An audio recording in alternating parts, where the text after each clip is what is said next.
Hai guys, lagi makan super mie ini kasih yang tiada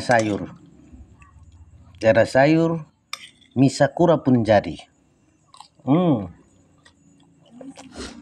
Enak.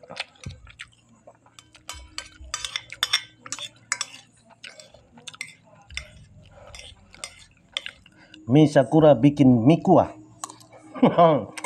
Enak sekali guys. Mau coba mie sakura? Silakan, banyak di kios-kios. Nah, habis hanya dengan mie sakura. Jadi guys, jangan lupa like, komen, dan subscribe biar channel ini berkembang ya. Enak.